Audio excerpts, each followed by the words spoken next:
Hello and welcome to Cycles of Time, your weekly guide to what's happening on Earth as we make our revolutionary journey around the sun. For time immemorial, our human ancestors have created myths and meanings to help us adapt and thrive as seasons change. Join me each week to explore the intersections of these ancient cycles, from the indigenous medicine wheel to the pagan wheel of the year, the Babylonian and Greek zodiac to the I Ching, the ancient Chinese book of changes. I'm your host, Alison Dale, and this is the Cycles of Time podcast.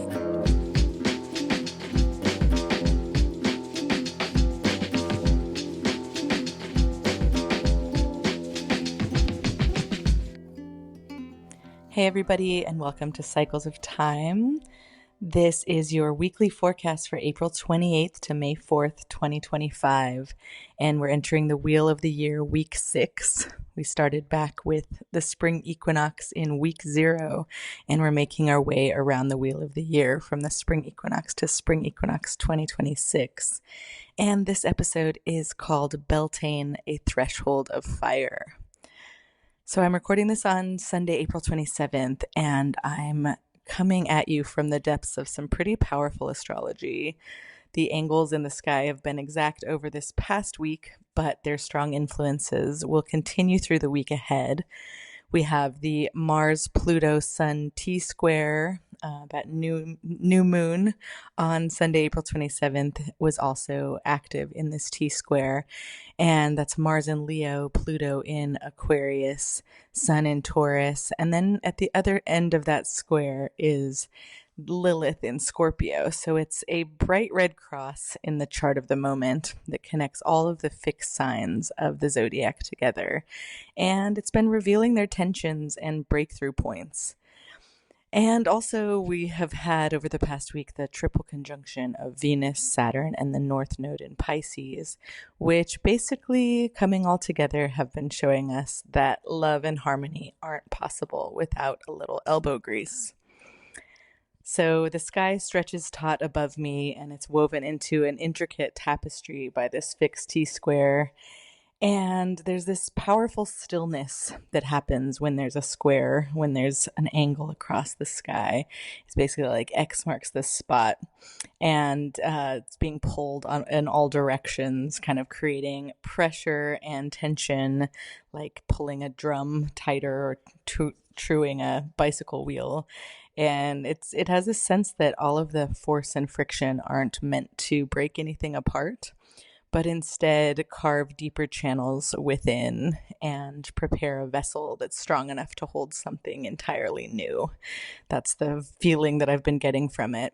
Definitely not all fun and games, but I definitely feel this. I've been feeling this tension. I have Mars in Leo natally, and I've been knowing that this opposition between Pluto and Aquarius and Mars in Leo will be arriving, and so I've been thinking about this placement, and then having that Sun in Taurus and Lilith in Scorpio, it's definitely felt like this, kind of tightness, like a vessel being created, a drum being created that new rhythms can be beat from.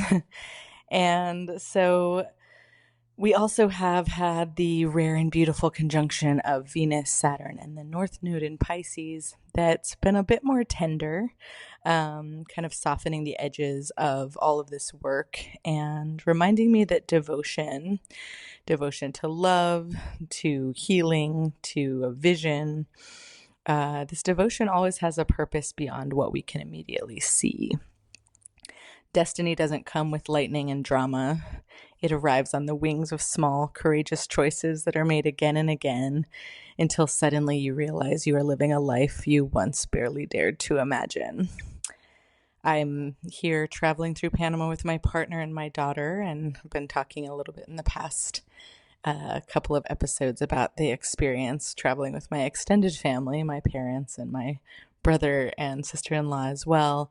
And they've all left, but my partner and daughter and I are continuing on kind of on an extended homeschooling trip around Central America. And my ex-husband has joined us for a few weeks or a few days out of this week.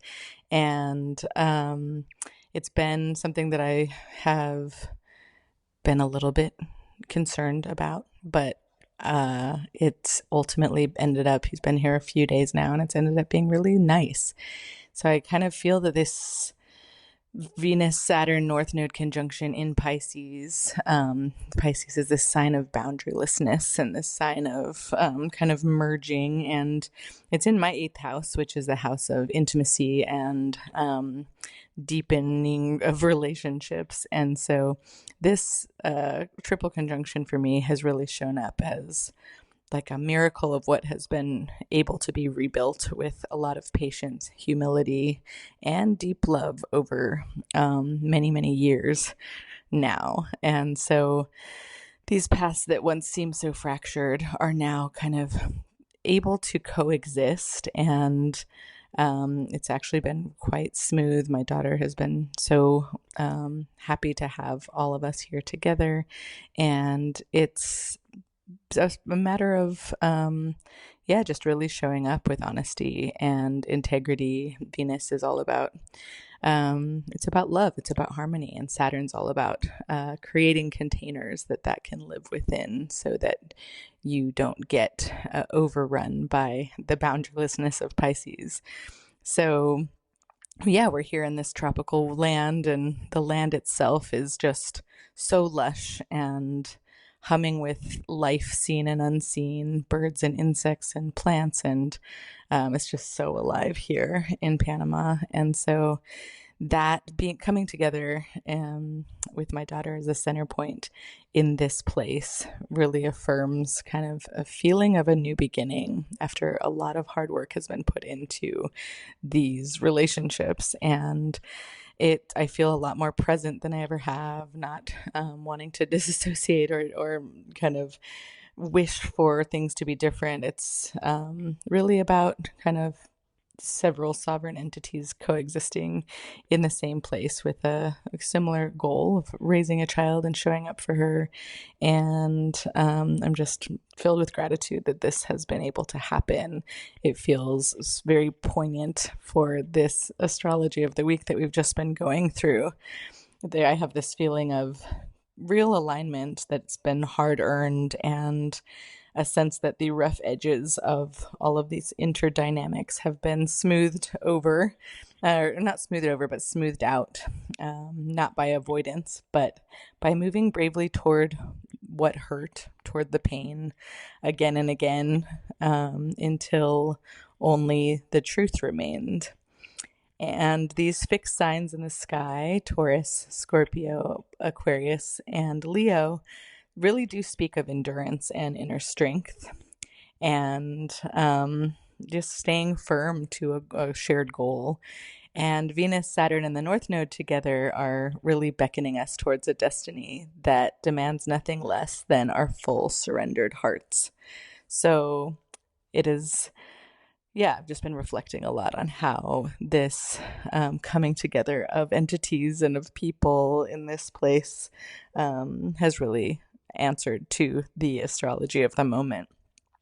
So the week ahead in the Wheel of the Year, we basically take all of these potent energies that are still showing up. They're still, they're not exact, but they're still showing up with their energy. This T-square between Mars, Pluto, and the Sun, and Lilith, and also this triple conjunction between Venus, Saturn, and the North Node in Pisces. As those energies continue to show up, they're getting forged in fire this week. In the Wheel of the Year, we're welcoming the Medicine Wheel's season of fire, which is connected with the direction south.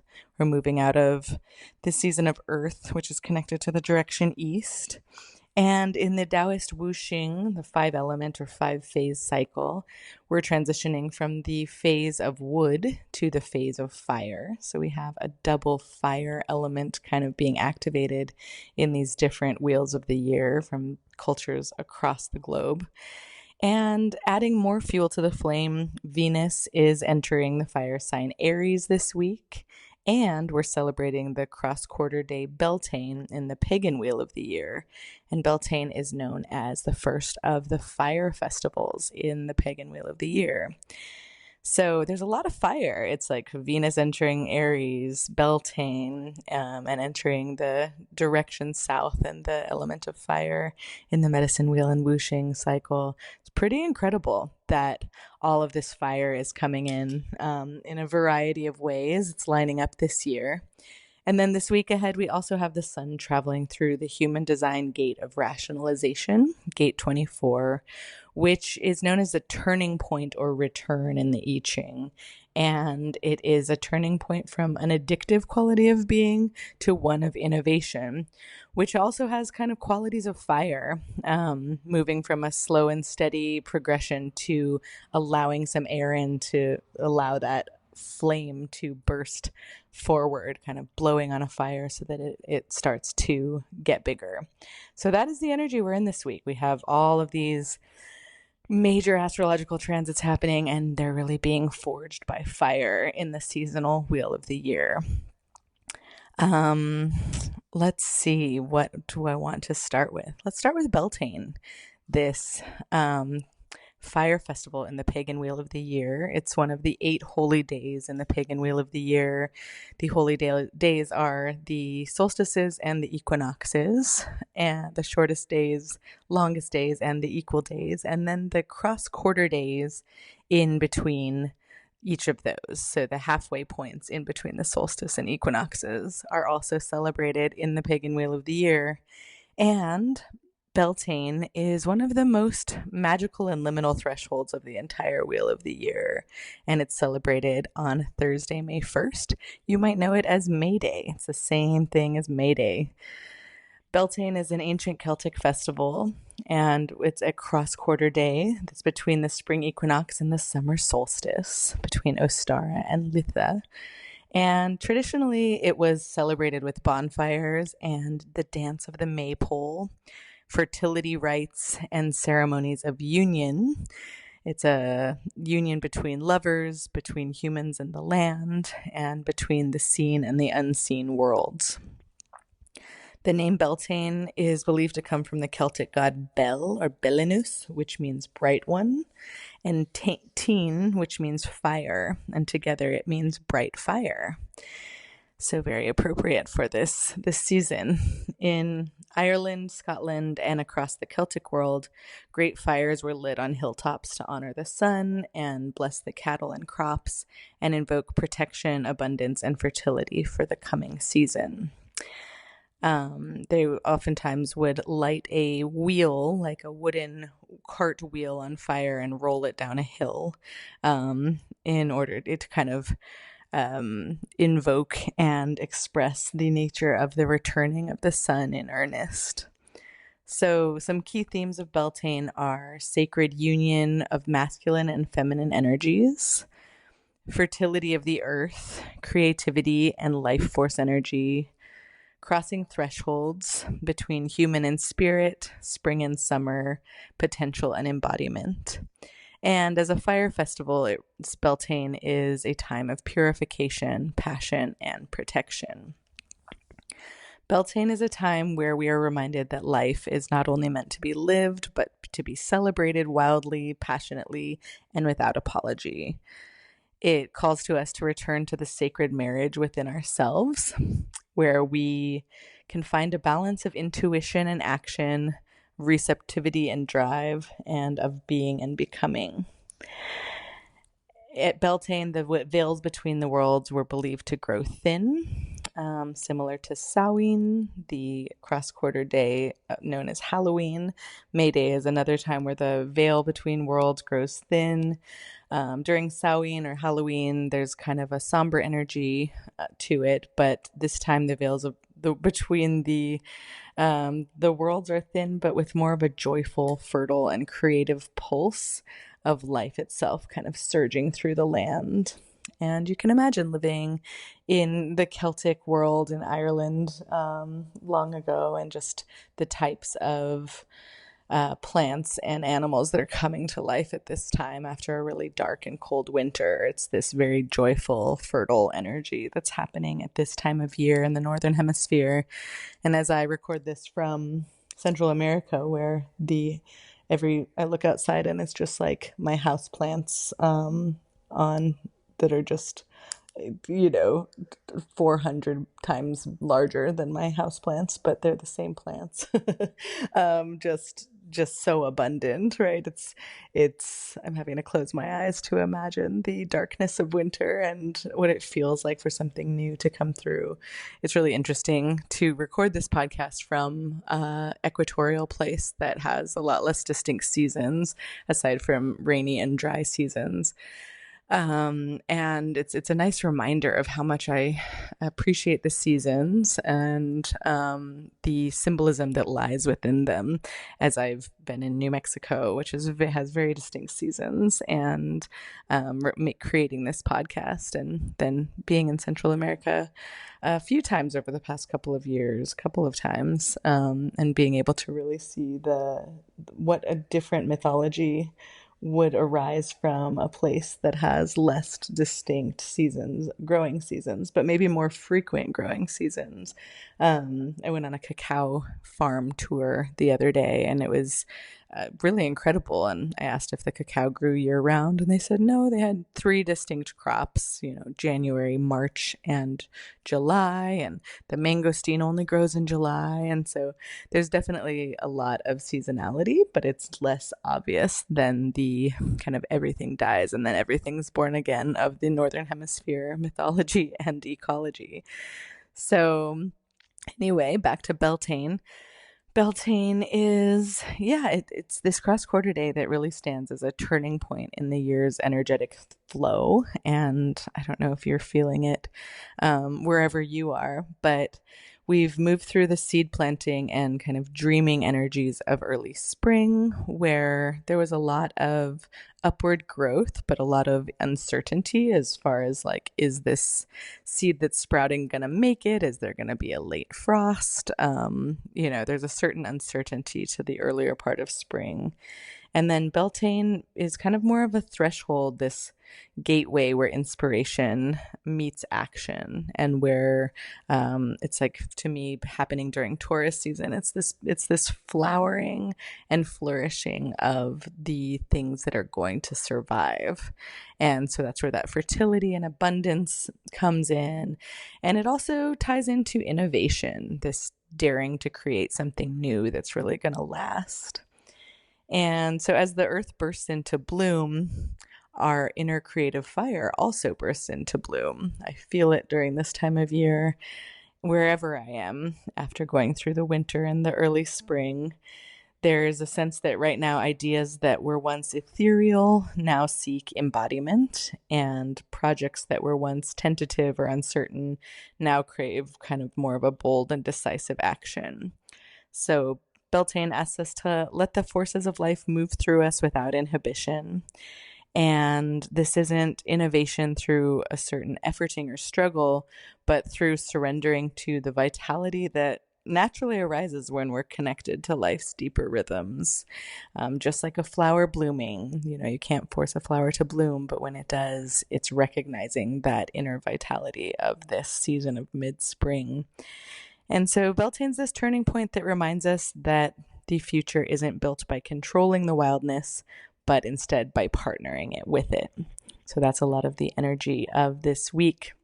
And I'm curious if you celebrate Beltane May Day on May 1st. I've definitely done the maypole in the past, and last year lit a bonfire, and I feel like celebrating fire and passion and that union of opposites of the masculine and feminine within us really feels like just a beautiful ritual to partake in. So let me know in the comments or on Instagram at Astrosomatics or Cycles of Time podcast. I'll be posting some stuff about Beltane there too. And I'd love to hear how you celebrate this pagan holy day if you do partake in it, or how you feel around May 1st in general. In the medicine wheel, the indigenous medicine wheel of North America, and also in the Taoist whooshing cycles, we are moving from the elements of wood in the whooshing cycle and south or east in the medicine wheel to the direction south and the element fire. And within the medicine wheel teachings, as we transition from east to south, we can look at east as representing birth and illumination and new beginnings. It's the spring equinox is kind of the center point of the eastern direction in the way that I understand it and the way that I've been taught, that the spring equinox doesn't begin the eastern direction, but it's really like the climax of the eastern direction. And it's the rising sun over the horizon. It's this first breath of life. And east can represent, infancy and childhood and just that freshness of new beginnings. And as we move on to south with this cross quarter day of Beltane, it lines up. And south is representing growth, passion, trust, and embodiment, youth in the life cycle, and the mental realm. We're kind of coming out of the physical realm of infancy and toddlerhood and this kind of just approaching the world in a physical way. And we're coming into a period of kind of youthful mental agility and mental yearning. The season of summer is represented by the south. And again, the element of fire is represented by the south in the version of the medicine wheel that I am using here and I'm familiar with. Again, as I've mentioned before, there's lots of different versions of the medicine wheel depending on which region, which tribe, which clan, which area you are familiar with. There's a lot of different interpretations of this directional medicine wheel, but in the one that I use, south is representing this growth into out of childhood and into young adulthood. This kind of it's the time of the heat of the midday sun, whereas the east was the rising sun. And so in the south we feel that deep vibrancy of youth and the passions and kind of mental expansion that's happening during that time. So we are shifting again within this wheel from ideas to action, from dream and inception to true embodiment. And now is the time to nurture the visions that were born at the spring equinox and fuel them with the passion that we need to bring them into reality. In the Wuxing cycle, which means 5-element or 5-phase cycle in Chinese cosmology, there's a similar shift underway. It's going from wood, which is, there's five elements here as opposed to the 4 in the medicine wheel, but wood is the early spring element of growth, expansion, and vitality. Again, kind of going from the seed into a sprout and growing upward. And we're moving from wood into fire, which is, again, about illumination and joy and transformation. In the creation cosmology of the 5-element cycle, wood feeds fire. You need wood to make a fire. And so it's kind of aligned with how the growing vitality of spring really feeds the passionate and transformative energy that peaks around this time of year at Beltane, or that we kind of shift into around this time, and it peaks in the summer months. But this is a cue that summer is approaching and that heat of fire is approaching. So I think it's pretty interesting. You can look at the diagram that I've put together for the cycles of time that overlays all of these different wheels of the year, from the medicine wheel to the Wuxing cycle, the pagan wheel of the year, the zodiac, and the human design wheel of the year that's based on the ancient I Ching, the book of changes, and look at kind of how all of them are at various times very parallel to each other. They're showing how humans have had relationships with the seasons across all of these Northern Hemisphere traditions for millennia, and they have different elemental wisdoms contained. They have different transmissions that have come through over time and place, but sometimes, like right now, they really do all line up, that there's this moment in time around this time of year that feels like a fire is being sparked. So This year, Venus is entering Aries at the same time on Wednesday, April 30th, the day before May Day.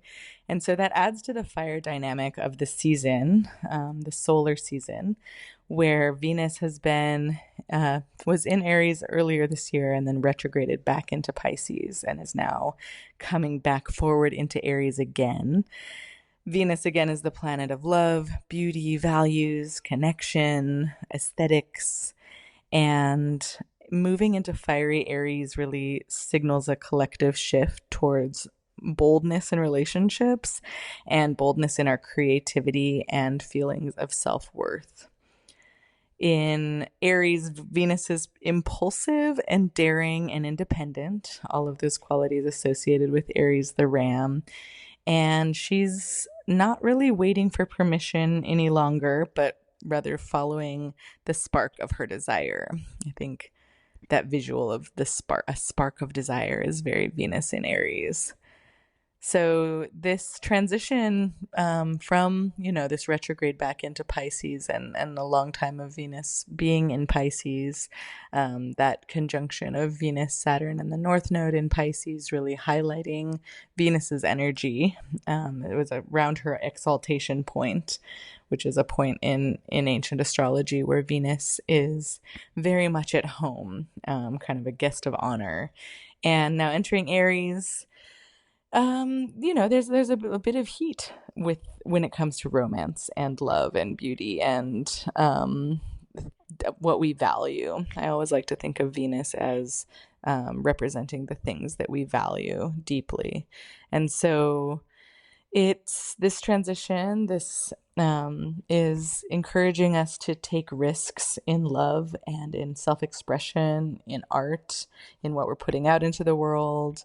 And we've had a lot of review around what we value and how we relate to other people, which helps us define what we value. Through relationships is how we define what we value truly. And so with the retrograde, the Venus retrograde that ended a couple weeks ago, it's was a time to really call that into question and review and reassess how we value things and the relationships that we're in. And so now that Venus is moving into Aries, there is less hesitation because we've had that review period and we are being called to being authentic as the season of fire begins. Authenticity is key. Really looking at where we're people pleasing and where we're trying to smooth things over in life and returning back to ourselves. Aries is the sign of I versus we. And so Venus there really asks us to look at how we include ourselves in what we value and take courage and action when it comes to that type of stuff. So Venus in Aries really reminds us that our passions can help us align with our shared goals. And passion is definitely a key word for this upcoming week. So the merging of these forces from wood to fire in the whooshing cycle and east to south in the medicine wheel and Venus entering Aries are really creating a potent wave of vital energy this week. There's a lot of passion and courage and a spark of desire, this willing to ignite new realities that's coming into the frame. And we are here in Taurus season, midway through Taurus season. We're reaching that point, and we will really feel this Venusian energy because Taurus is ruled by Venus, and Venus is the natural planetary ruler of Taurus.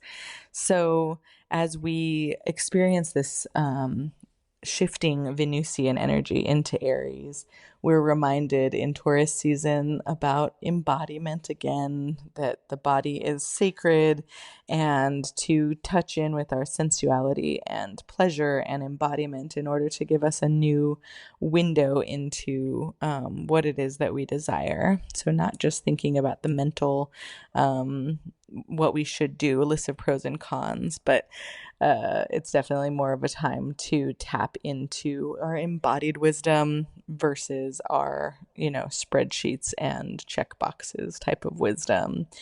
It's also a really beautiful time, this midway through Taurus season, as Venus enters Aries, to think about and feel into the earth as our home, a place of stability and beauty and just the simple pleasures that come from connecting to the earth.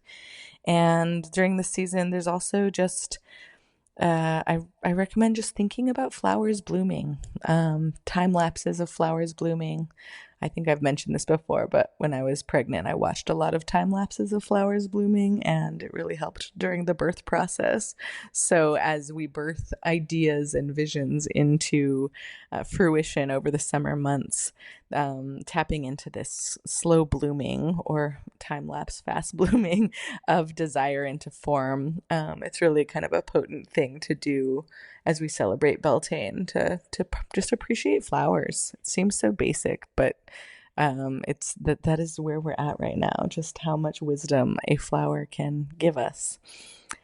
So yeah, Taurus energy really complements Beltane perfectly. It's like no accident that Beltane is within Taurus season, as both are celebrating life's pleasures and a fertile abundance and the simple beauty of just being alive on this earth.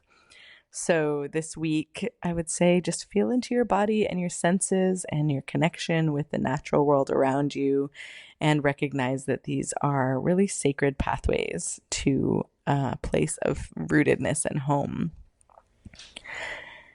Moving on to human design and the gene keys and the I Ching Wheel of the Year. I like this episode because we're really able to look at pretty much all of the different wheels that I'm considering in the Wheel of the Year that span the globe, and see how they all relate to each other.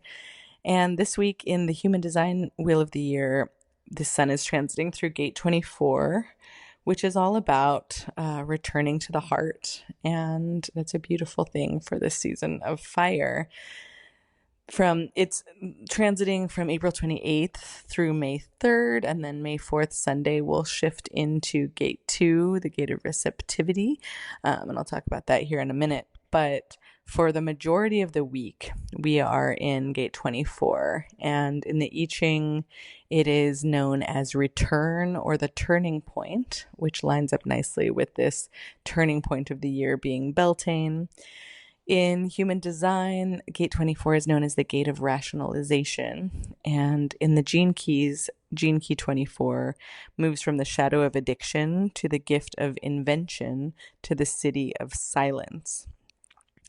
And Gate 24 really speaks to the inner process of returning to the self, to your own truth, and to a formation, like a quality of wholeness after a cycle of wandering or insecurity or confusion. Gate 24 has deeply contemplative energy. It's really an embodied wisdom, like I said before. And it's a really, really interesting gate. I really, really have enjoyed thinking about this and feeling into this energy. Basically, in the shadow, in the gene keys, there's the shadow, gift, and city levels, which are just all different frequencies of the same energy. And in the shadow, there can be a tendency towards mental addiction this week, which is the mind obsessively trying to make sense of what it can't control and replaying stories again and again and seeking like kind of closure through thinking alone. And this kind of energy in Gate 24 can feel kind of like being trapped in an endless mental loop where we're unable to move forward. It's has this addictive quality of either filling your time up with a lot of information, like constantly needing a dopamine hit or needing to grab your phone and scroll and research new information, or kind of addiction in the sense of, you know, the more classic like alcohol addiction or something that's a little bit more numbing. And so in its shadow level, this energy is, about addiction. It's about addiction in all its forms, whether it's workaholism or addiction to information or addiction in the sense of just needing to zone out and tune out and disassociate. those types of loops can really show up this week, where we are, just kind of continuing the same mental process. But in its gift level, Gate 24th births invention, which is the ability to create something new out of old experiences. And I really like the quote that addiction thinks in circles and invention thinks in spirals. And there's the same kind of idea where you, like, in an addictive sense, you really want to use your past experience. You like are relying on things that feel comfortable, but then you want to break free of it, but you can't, and you go back to that same comfort zone. Whereas in invention, you're allowing something new in at one point of the cycle. And that little bit of new information is going to allow for kind of a quantum leap in the way that you're thinking or feeling about something. I think that, when we're in the process of evolution, we are constantly going through cycles again and again. That's what this whole podcast is about, is the cycles of time. But I actually considered naming it the spirals of time or spirals of time. And I might even change it, because I love the idea that, like, when you complete a cycle, you're not going back to the beginning as the same person as you were before. But it does take a kind of conscious awareness to allow those lessons in. When a cycle completes, you have to be willing to pause and allow a moment to reflect and see what has changed. What did I learn in that past cycle? What is new as I embark on this next cycle? And that is something that we don't always do. So we reach the end and we kind of jump over that pause and into a new beginning, and then end up repeating patterns of the past and then wonder why we're stuck in a pattern. But it's really because I think in an addictive mindset, we're afraid of that pause. We're afraid of what might come through when we pause long enough to appreciate the learnings that have come through and the pains that have happened in order to initiate those learnings.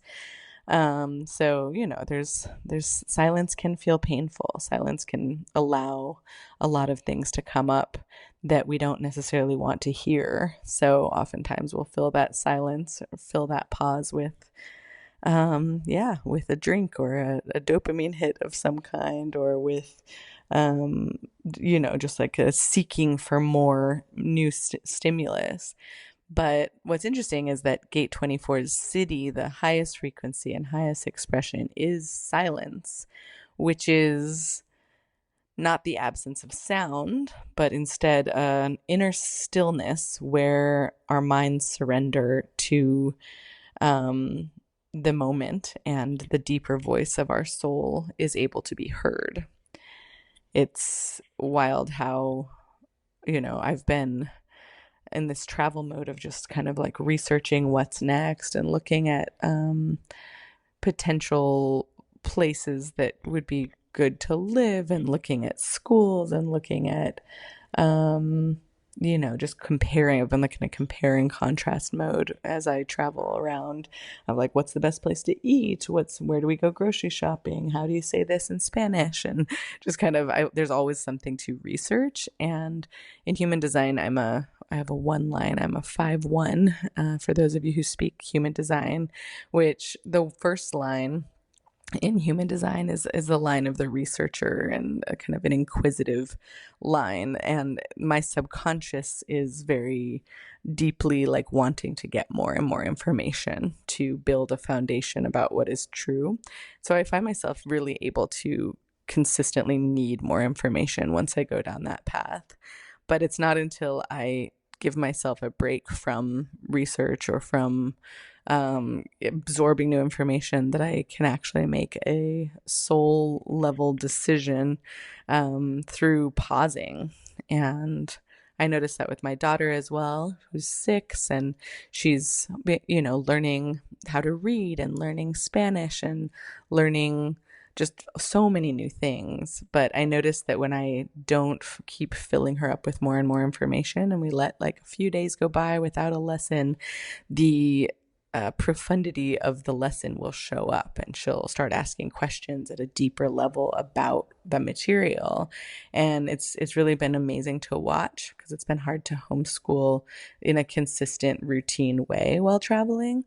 But I've noticed that she has expanded her curiosity and her deep level of like soul questioning and understanding, through taking pauses from the kind of routinely cumulative information. So yeah, something to think about this week: addiction leading to innovation through silence, through the process of pausing. And I think at Beltane this cross quarter day, it's a really beautiful day to pause, to light that bonfire and stare into the flames, to participate in the dance of the maypole or something similar, where you're moving your body through space and interweaving with other beings, and not on this kind of one track of what feels comfortable and familiar to you. That is what this season is calling for. You don't know exactly what a flower is going to look like until it fully blooms. And if you think you know what it's going to look like, it can be harder to allow it to bloom naturally. So allow for stillness of mind so that your voice of your soul can be heard this week. And let go of overthinking. I'd say that that's a really, really hard thing to do right now, because there is so much to consider. There are so many headlines that are far more shocking than the last, just coming at us at any given moment, and advice and tips on what to do and how to proceed into this unknown reality that we're entering. How to adjust your finances, how to think about resources. Like, all of these very basic foundational things are coming to the surface at this moment of massive transformation on this globe. And overthinking is probably the most comfortable place to land in the beginning, when there's so much information to consume. It's like, okay, yeah, let me just take notes. Let me write it down. Let me keep on researching. Let me just like stockpile the information.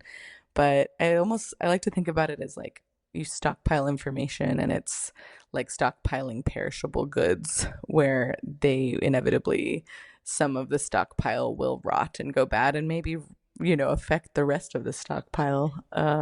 If one thing rots, it might allow other things to rot. And so it's about like getting the a critical mass of information or resources that you need, and then allowing time to progress forward without thinking that you can save yourself through hoarding and stockpiling things. And that includes information in a big way. So yeah, again, the big lesson of this week is like, in order to trust the wisdom of our body, we have to kind of quiet our mind and allow our senses and our heart to speak to us. But that can only happen when our mind isn't stockpiling and taking so much in at any given moment.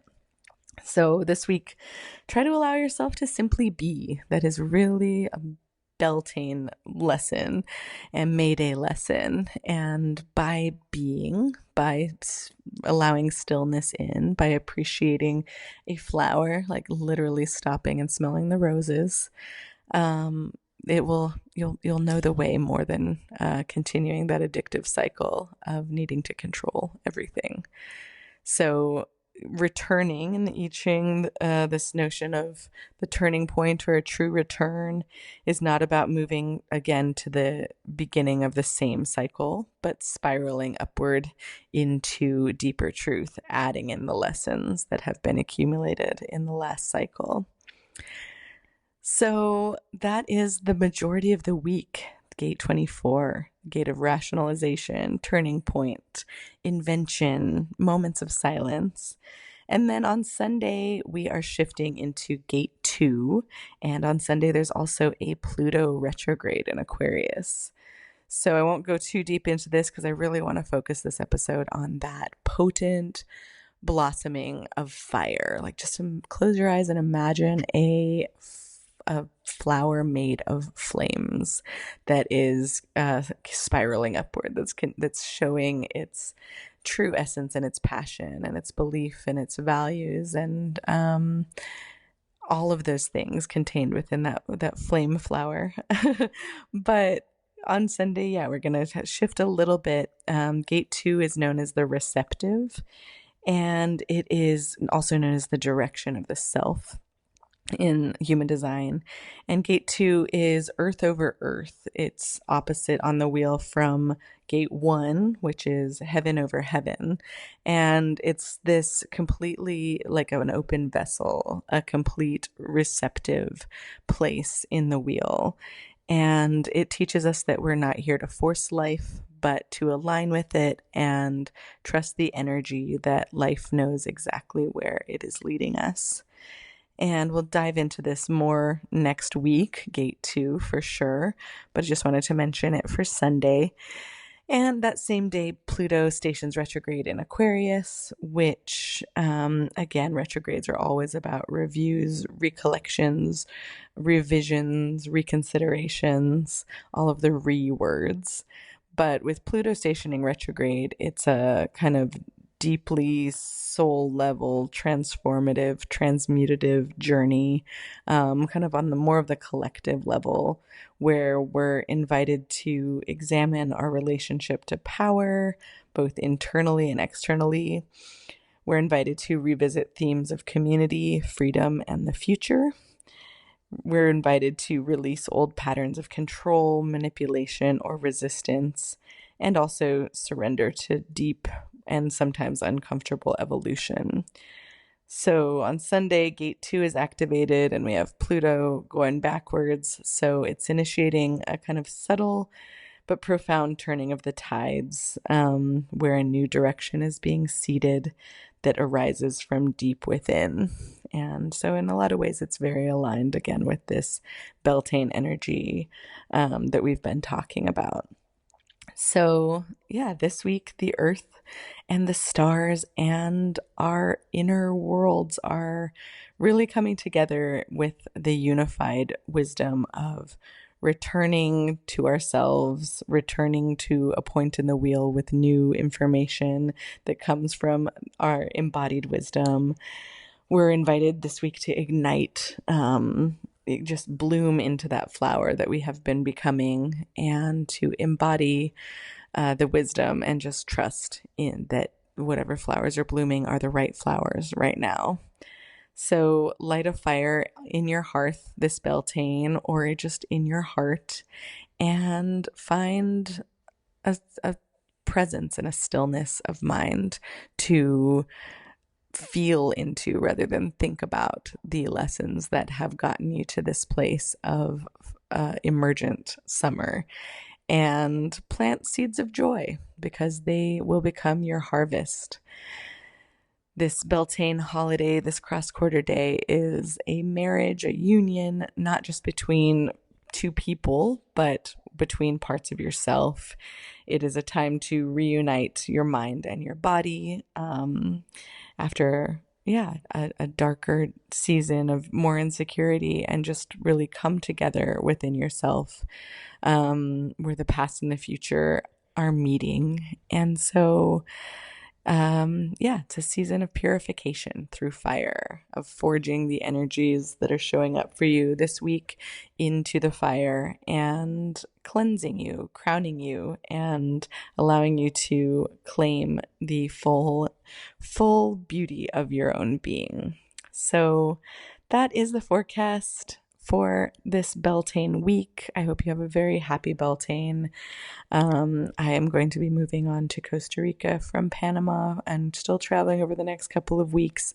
And I am very excited to just continue to see how the Wheel of the Year unfolds through this project. I'm definitely looking to make a few shifts and transitions, but I invite you to join the Embody the Revolution membership. I put together a PDF workbook every zodiac season.